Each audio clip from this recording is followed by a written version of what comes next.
நம்ம வாழ்க்கை ஒரு பயணம் மாதிரி.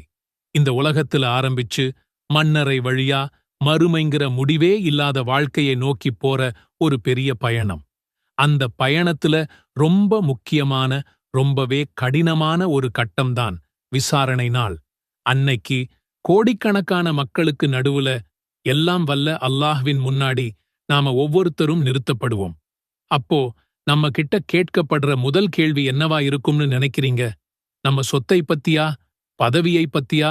இல்லவே இல்லை. நம்முடைய மறுமை பயணத்தின் வெற்றியையும் தோல்வியையும் தீர்மானிக்கப் போகிற முதல் விசாரணை தொழுகையை பற்றியதுதான். ஆமா, தொழுகை. அந்த முதல் கேள்விக்கு நாம சரியா பதில் சொல்லிட்டா அதுக்குப் பிறகு வர்ற எல்லா விசாரணையும் சுலபமா ஆகிடும்னு நபி ஸல்லல்லாஹு அலைஹி வஸல்லம் அவர்கள் சொல்லியிருக்காங்க. ஒருவேளை அந்த முதல் கேள்வியிலேயே தடுமாறிட்டா நிலைமை ரொம்பவே மோசமாகிடும். இந்த 5 நேரத் தொழுகைகள்ல நாம ரொம்ப சாதாரணமாக நினைக்கிற உலகத்தோட எல்லா அவசர வேலைகளுக்கும் நடுவுல நம்மள கூப்பிடுற லுஹர் தொழுகை இருக்கு இல்லையா?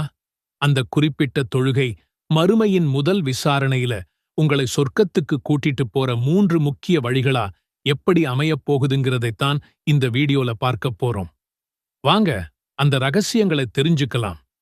மறுமையில ஜெயிக்கிறதுங்கிறது ஏதோ லாட்டரி டிக்கெட் மாதிரி கிடைக்கிற பரிசு கிடையாது. அது இந்த உலகத்துல நாம செய்யற ஒவ்வொரு செயலுக்கும் கிடைக்கப் போற ரிசல்ட். அந்த ரிசல்ட்டோட கணக்கு ஆரம்பிக்கிற இடமே தொழுகைதான். நபி ஸல்லல்லாஹு அலைஹி வஸல்லம் அவர்கள் சொன்னாங்க, மறுமை நாள்ல ஒரு அடியானிடம் அவனுடைய அமல்கள்ல முதலா விசாரிக்கப்படுவது தொழுகைய பத்திதான். அது சரியா அமைஞ்சுட்டா அவன் ஜெயிச்சுட்டான், ஈடேற்றம் பெற்றுட்டான். அது சீர்குலைஞ்சுட்டா அவன் நஷ்டவாளியாகிவிட்டான். இந்த ஹதீஸை சும்மா கடந்து போயிடாதீங்க. கொஞ்சம் யோசிச்சு பாருங்க. ஒரு ஸ்டூடெண்ட் ஃபைனல் எக்ஸாம்க்கு போறான். அவனுக்கு 5 முக்கியமான கேள்விகள் இருக்கு. முதல் கேள்விக்கே பதில் தெரியலன்னா அவனோட மொத்த தைரியமும் போயிடும் இல்லையா? அடுத்த கேள்விகளுக்கு பதில் தெரிஞ்சா கூட அந்த குழப்பத்திலேயே எல்லாத்தையும் கோட்டை விட்டுடுவான். மறுமையின் முதல் கேள்வி தொழுகைன்னா அந்த தொழுகையோட ஒரு பகுதிதான் லுஹர்.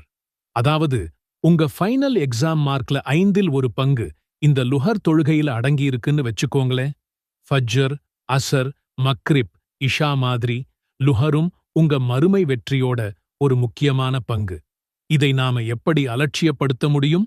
அல்லாஹ் குர்ஆன்ல சொல்றான், அவர்களுக்குப் பின்னர் தொழுகையை வீணாக்கி மனோ இச்சைகளை பின்பற்றுகின்ற ஒரு தீய சந்ததியினர் வந்தனர். அவர்கள் கை எனும் நரகத்தின் ஒரு பள்ளத்தாக்கைச் சந்திப்பார்கள்.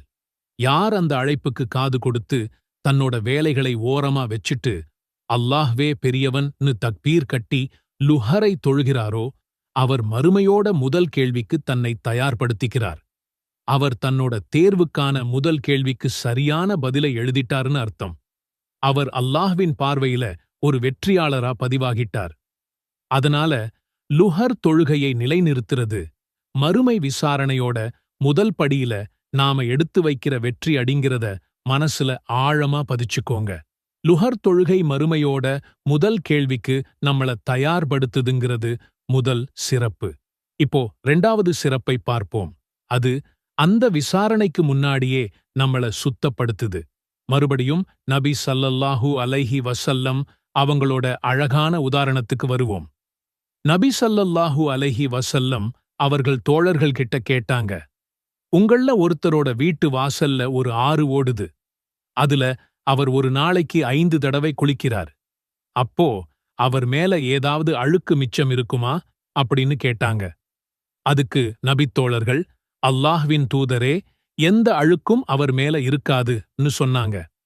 அப்போ நபி ஸல்லல்லாஹு அலைஹி வஸல்லம் அவர்கள் சொன்னாங்க, இதுதான் ஐவேளை தொழுகைகளோட உதாரணம். இதன் மூலமா அல்லாஹ் பாவங்களை அழிக்கிறான். சுப்ஹானல்லாஹ், எவ்வளவு அற்புதமான உதாரணம். இப்போ இதை லுஹர் தொழுகையோட பொருத்தி பாருங்க. நாம ஃபஜ்ர் தொழுதுட்டு நம்ம அன்றாட வேலைகளை பார்க்கப் போறோம்.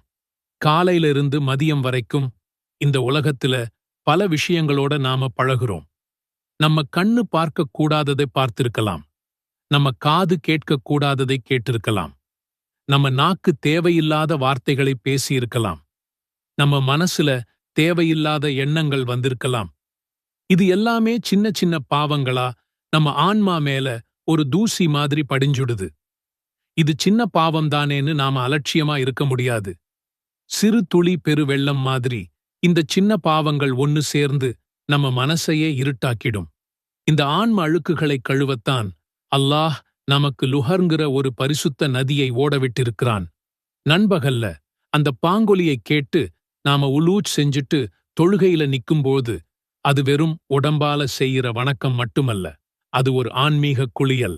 ஃபஜ்ர்ல இருந்து லுஹர் வரைக்கும் நமக்கு தெரியாம செஞ்ச சின்ன சின்ன பாவங்கள் எல்லாம் அந்த குளியல்ல கழுவப்படுது. நாம இப்போ 3வது மற்றும் கடைசி சிறப்பிற்கு வந்திருக்கோம். லுஹர் தொழுகை மறுமைக்கு நம்மள தயார்படுத்துது, நம்ம பாவங்களை கழுவுது, கடைசியா அது நரக நெருப்பிலிருந்து ஒரு கேடயமாகவும் சொர்க்கத்துக்கான ஒரு திறவுகோலாகவும் மாறுது. எப்படின்னு கேட்கிறீங்களா? மறுபடியும் அந்த நண்பகல் நேரத்தை கற்பனை செஞ்சு பாருங்க. கோடை காலமா இருந்தா சூரியன் உச்சியிலிருந்து நெருப்பை கக்கும். அந்த வெயிலை நம்மால தாங்கவே முடியாது. அந்த நேரத்தை பத்தி நபி ஸல்லல்லாஹு அலைஹி வஸல்லம் அவர்கள் ஒரு விஷயம் சொல்றாங்க. கடும் வெப்பம் நரக நெருப்போட வெப்பக் காத்தோட வெளிப்பாடு. யோசிச்சு பாருங்க. இந்த உலகத்தோட வெயிலையே நம்மால தாங்க முடியலையே, அப்போ நரகத்தோட வெப்பம் எப்படி இருக்கும்? அந்த நண்பகல் வெயில் நமக்கு நரகத்தை ஞாபகப்படுத்துற ஒரு அலாரம். அந்த நேரத்துல பாங்கு சொல்லும்போது அது வெறும் தொழுகைக்கான அழைப்பு மட்டுமில்லை, அது நரக நெருப்பிலிருந்து தப்பிச்சு அல்லாஹ்வின் கருணை நிழல்ல தஞ்சம் கேட்கிறதுக்கான ஓர் அழைப்பு. இந்த உலகத்தோட சூட்டை தாங்க முடியாம ஏசி ரூமை தேடி ஓடுற நாம மறுமையோட நிரந்தர நெருப்பிலிருந்து தப்பிக்க வேண்டாமா? அந்த பாதுகாப்பை தர்றதுதான் தொழுகை. ஒருத்தர் தன்னோட வியாபாரத்துல மூழ்கி இருக்கிறார், இன்னொருத்தர் ஆபீஸ் வேலையில பிஸியா இருக்கிறார். லுஹருடைய நேரம் கடந்து போகுது, அசர் நேரமும் நெருங்குது. அவர் தொழுகையை அலட்சியப்படுத்துறார். இவரை பத்தி இஸ்லாம் என்ன சொல்லுது தெரியுமா? யாருடைய தொழுகையை அவனோட பொருளோ குடும்பமோ வேலையோ தடுக்குதோ அவர் மிகப்பெரிய நஷ்டவாளின்னு சொல்லுது.